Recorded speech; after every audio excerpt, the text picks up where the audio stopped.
드리고 다음으로 넘어가겠습니다. 예. 그 다음 7번째는 그 할아버지가 주무시면서 난폭하게 행동하고 욕을 하세요. 예. 그래서 수면 중에 나타나는 그런 이상 행동으로 나타나는 질환을 우리가 사건 수면이라고 합니다.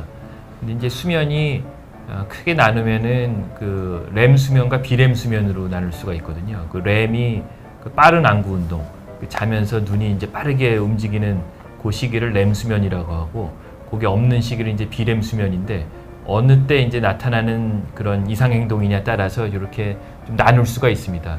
근데 저 할아버지가 주무시면서 난폭하게 행동하고 욕을 하세요. 저거는 아주 특징적으로 저 밑줄 쳐놓은 그 렘 수면 행동 장애라는 병에서 나타나는 증상입니다.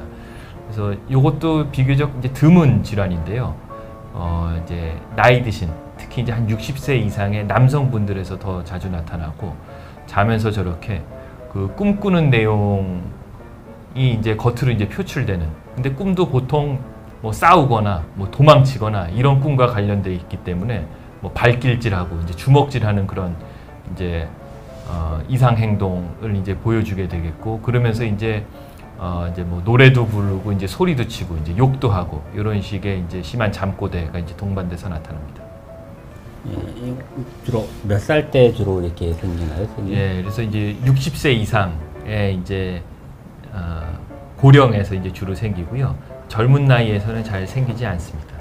일종의 퇴행성. 네, 질환. 맞습니다. 그래서 일종의 퇴행성 질환이고요. 그 다음 슬라이드에 아마 제가 요거는 그래서 그 뇌전증하고는 진짜 전혀 다른 병이고, 그 특징적으로 그 진단하기 위해서는 뇌파 검사가 아니고 그 수면다운 검사, 잘 때 이제 뇌파뿐만이 아니고 그 근전도, 뭐 호흡 등등을 다 보는데, 특징적으로 요 턱 근전도에서 요 그림에서 보시면은 이렇게 렘 수면 중에는 정상적으로 그 근육의 긴장도가 이제 최저에 떨어져 있습니다. 그래서 렘 수면 중에는 우리가 움직이고 싶어도 움직일 수가 없는 상태가 돼야 되는데, 요 렘 수면 행동 장애가 있는 분들은 이 근육의 긴장도가 비정상적으로 올라가 있는 것을 확인할 수가 있고, 이거를 통해서 이제 확진을 할 수가 있습니다. 예.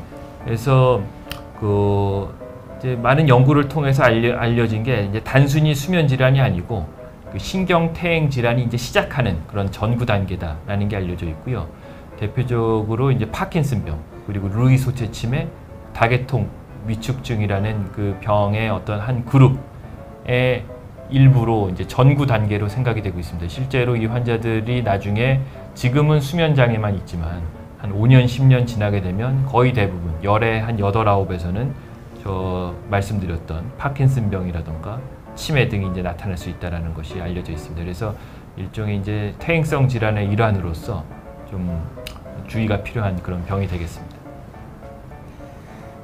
이렇게 이런 뭐 말씀을 드리는 게 사실은 이제 렘 수면 행동 장애 이런 거에서 이제 퇴행성 변화고 이런 병이 생길 수가 있다, 이런 걸 말씀드리면 굉장히 낙담을 하시는 분들이 많은데, 이게 근데 금방 생기지는 않고요. 보통 한 10년, 15년 이렇게 걸리기 때문에 그 사이에 조절을 잘 하시면 생활하는데 크게 문제가 없는 경우도 많습니다. 그래서 너무 낙담할 상황은 아니다, 이렇게 말씀을 드리고 있습니다. 시간이 많지가 않아서 질문 들어온 걸 일단 몇 개를 하고, 마지막 질문은 이제 못할 수 있을 것 같은데, 보면 질문이 수면에 들어갈 때 움찔하는 증상이 있으면 신경과에 방문해야 되나요? 근데 이게 어떻게 생각하세요? 이게 움찔하는 게 있으면 신경과를 와야 될까요? 선생님 어떻게 생각하세요? 저는 수면에 들어갈 때만 잠깐 움찔하는 거는 꼭 안 와도 될 것 같습니다. 이것 자체가 수면을 방해하지 않으면 정상 성인에서도 충분히 생길 수가 있는 거기 때문에, 이것 때문에 잠을 잘 못 자거나 깨거나 그러면 그때는 이제 증상 조절을 위해서 방문할 필요가 있겠지만, 그렇지 않으면 꼭 방문할 필요가 없을 것 같습니다. 그리고 두 번째 질문이, 이분이 조금 동생이 좀 문제인데, 동생이 안정시 손이 떨리고 피곤하고 과음하면 습관적으로 발작하고 하는데 파킨슨으로 발전하지 않을까 뭐 이렇게 걱정이라고 하시는데, 어떻게 조언해 주세요? 어떻게 발작하고 이제 파킨슨은 이제 조금 거리가 좀 있는데요. 지금 이제 안정시에 손이 떨린다는 거 봐서는 이제 파킨슨 가능성이 있습니다. 연세가 어떻게 될지는 잘 모르겠는데, 과음하면 습관적으로 발작하는데 아마 파킨슨 그 손떨림하고 별개로 아마 뇌전증이 기저에 있으실 걸로 생각이 되고, 아마 이제 별개로 이제 접근을 해서 필요하면 약물 치료를 이제 따로따로 해야 될 것으로 생각이 됩니다.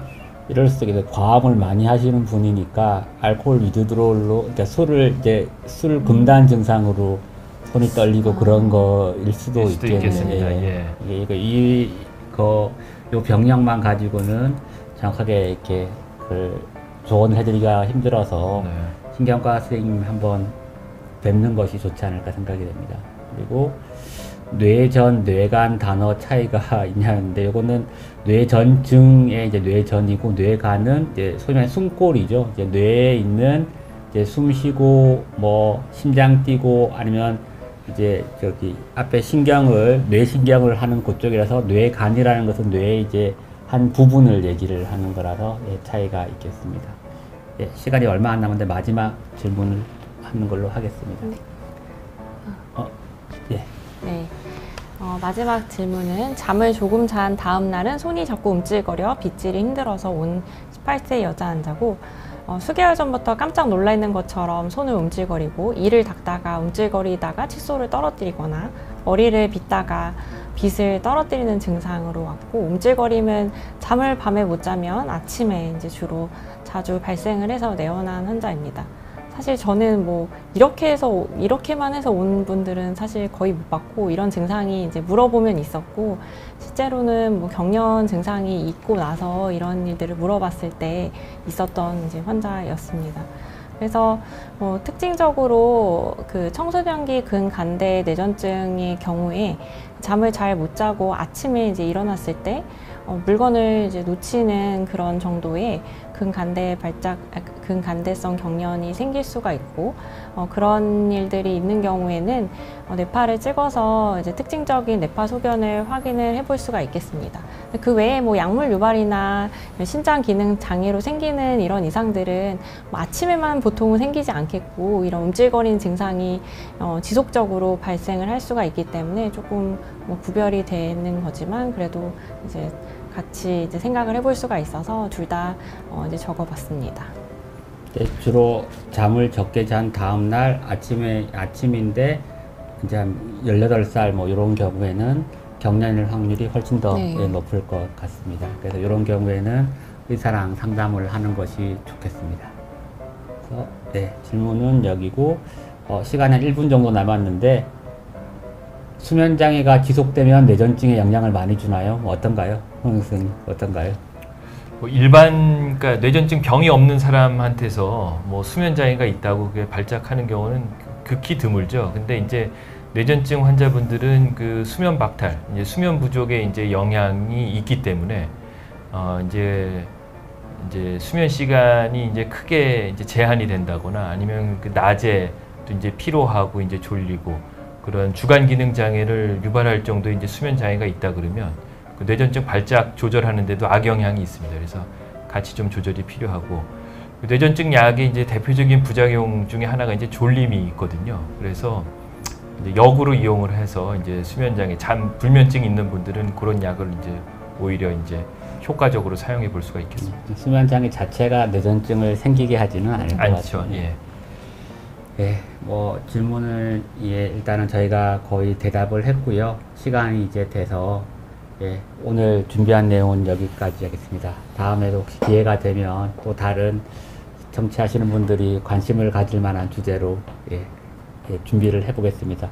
두 분 교수님들 참여해주셔서 감사합니다. 수고하셨습니다. 방송 마치겠습니다. 수고하셨습니다. 감사합니다. 감사합니다.